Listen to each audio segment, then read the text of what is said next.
Kau ada kawan yang tak kisah kau tengah tak ada duit, yang tak kisah kau tengah serabut sekarang ni, yang tak peduli langsung kau gemuk ke kau kurus, yang tak peduli kereta apa yang kau pakai. Kalau kau ada kawan yang macam tu, kau sangat beruntung kat dalam dunia ni. Sebab apa? Sebab kau tak perlu nak cover hidup kau. Tak perlu nak acah-acah kuat. Tak perlu nak jadi version lain untuk rasa diterima. Sebab dia pilih untuk ada dengan kau.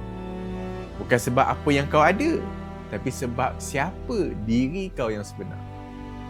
Dan bila kau jumpa kawan yang macam ni, kau akan faham kenapa kualiti jauh lebih mahal daripada kuantiti.